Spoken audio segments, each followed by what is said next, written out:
The thick, creamy envelope felt heavy in my hands, a tangible symbol of an achievement I had fought for alone. It was my acceptance letter to State Tech, a solid, respectable university with a fantastic cybersecurity program, a field I'd been obsessed with since I was 14. I'd worked tirelessly to get here, often staying up late to study after shifts at the grocery store, while my twin brother Alex had been chauffeured to SAT tutors and legacy interview prep sessions. I carried the letter into the house, my heart swelling with a pride I desperately wanted to share, only to find my parents waiting for me at the same polished oak table where just 3 months prior we'd celebrated Alex's full-ride acceptance to Yale with a lavish dinner and expensive champagne. The atmosphere was frigid. My mother's hands were folded tightly on the table. My father wouldn't meet my gaze, instead staring at a fixed point on the wall behind me. "Sit down, Maya," my father said, his voice devoid of the warmth it held when he spoke to Alex. I clutched the letter like a shield. They didn't ask to see it. They didn't ask about my program or my plans. My father cleared his throat. "We've had to make some difficult decisions about our resources. We believe in your brother's clear and demonstrable potential," he stated, as if I were a business proposition he was rejecting.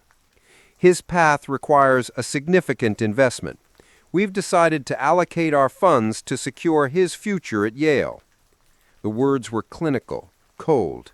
My mother chimed in, her tone dripping with a condescending pity that was worse than outright cruelty. "Your path is your own to fund, sweetheart. It builds character. It'll make you stronger." Meanwhile, my phone buzzed on the table. A notification lit up the screen. A new post from Alex. A picture of him in a Yale sweatshirt, standing in what was clearly a spacious, wood-paneled dorm room, captioned, #Ivy League Life. So grateful for my family's support. #blessed. I felt the heat of humiliation and betrayal rise to my cheeks, but I didn't let the tears fall. I just nodded slowly, the acceptance letter crinkling in my tightening grip. "I understand," I said, my voice surprisingly steady. The hurt didn't soften. It crystallized, hardening into a cold, diamond-sharp resolve in the pit of my stomach. They had made their choice, and in doing so, they had given me a new purpose. For the next 4 years, I lived a dual existence. Publicly, I was the resilient, independent daughter who never complained. I worked 3 jobs, waitressing, library assistant, freelance coding, to pay my tuition and rent for a cramped apartment I shared with 2 roommates. I graduated from State Tech summa cum laude, debt-free, with a degree in cybersecurity and a reputation for being ruthlessly competent. Privately, I was an archivist of their injustice. I watched from a calculated distance as they bankrolled Alex's entire existence. There was the semester abroad in Florence, the luxury apartment off campus because the dorm was too cramped, the $50,000 they poured into his failed social media startup called AmItheJerk. They called it belief, I called it a choice, and I saved every receipt, every boastful comment, every financial record I could steadily access. The day of Alex's Yale graduation was a spectacle of their parental triumph. They threw him a lavish party in our family's sprawling, manicured backyard, stringing up lights and hiring a caterer. Dozens of relatives and family friends milled about, clinking glasses, while my parents, beaming with pride, held court. "Our brilliant son," my father kept saying, slapping Alex on the back. "The future is bright." I stood in the corner, wearing a dress I'd bought on clearance, smiling politely and accepting backhanded compliments. "It's so brave of you to forge your own path, Maya," my aunt said, patting my arm. "Not everyone is cut out for the pressure of an Ivy League." I just nodded, sipping my drink, the cold resolve of 4 years burning inside me. That night, after the last drunk relative had been shoved into an Uber and my parents had fallen into bed exhausted and self-congratulatory, I didn't go to my old room. I went to my father's home office. I didn't confront them. I didn't need to. I had a key they didn't know I had, for a door they thought was always locked. I booted up an old laptop they'd forgotten about, one I had secretly configured years ago to maintain a backdoor into our shared cloud drive. While they had been funding Alex's future, I had spent my nights in my dorm room, after my shifts, quietly strengthening my digital claws and studying the architecture of our family's financial life. I knew where the digital bodies were buried. It took me less than an hour to find it. Buried in a folder named Tax Archives 2005 to 2008 was a scanned PDF of my grandfather's last will and testament. I'd heard whispers of a trust fund, but was always told it was for emergencies. My grandfather, a fair and pragmatic man, had been specific. The trust, a substantial sum, was to be held for his grandchildren, Maya and Alex Henderson, and was to be dispersed in equal shares upon their graduation from an accredited 4-year university. It wasn't for their brilliant son. It was for both of us. My hands trembled, not with shock, but with vindication. I cross-referenced the document with bank statements I'd siphoned over the years. They had hidden it. They had forged supplementary documents, creating a new trust deed that named Alex as the sole beneficiary and had been systematically draining it to fund his entire luxurious existence. My state school tuition, my textbooks, my rent, it had all been on me, while they used my inheritance to buy his Ivy League pedigree. But I didn't want the money anymore.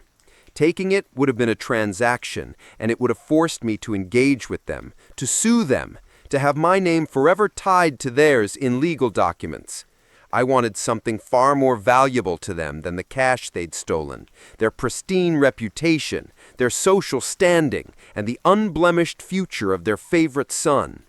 My revenge would be a silent, surgical strike that would leave their world in ashes without me ever having to raise my voice. I didn't sue. I became a ghost in their machine. Using the skills I had honed in my cybersecurity program, I created a private, meticulously designed, password-protected blog. It wasn't public. It didn't show up in any search engine. It was a digital vault of their deceit. I uploaded every piece of evidence, the scanned pages of my grandfather's real will, highlighted and annotated, the forged trust deed with digital fingerprints of its creation date after my grandfather's death, every bank statement showing the transfers to Yale, to the landlord in Florence, to the failed startup. I even included screenshots of emails between my parents discussing the deception, their words cold and calculating. I organized it like a prosecutor's case, clear, damning, and undeniable. Then I crafted a list. Every single email address I could find for our extended family, every family friend, every donor on my brother's Yale alumni network that he'd so proudly bragged about joining. I wrote a brief, utterly neutral email. No accusations, no anger. It simply read, "For your reference regarding the estate of Charles Miller and the Henderson Family Trust." Below was the single anonymous link to the blog. I hit send. The fallout was not loud. It was a silent, rapid, absolute social obliteration. It didn't happen in a day. It happened in the space of a single hour. My phone, still logged into the family plan they paid for, began to light up with notifications, not for me, but for them.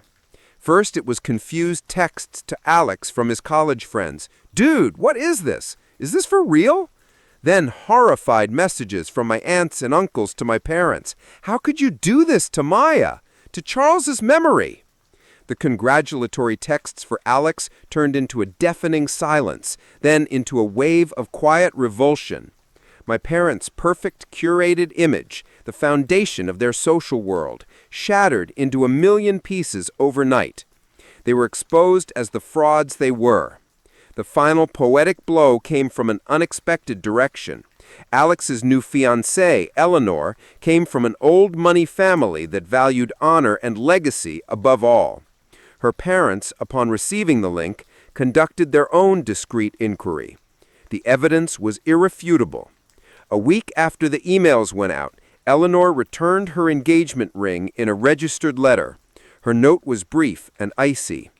My family cannot be associated with such a profound betrayal of family duty. The wedding is off.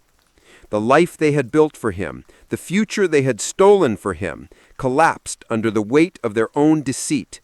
They had paid for his Ivy League degree, but I had taken everything else, their legacy, their social standing, and their favorite son's picture-perfect future, all with a single anonymous click. The last text I received was from my mother, hours after the news about the engagement broke. It read, "How could you do this to your family? You've destroyed us." I looked at the message for a long time, then typed my reply.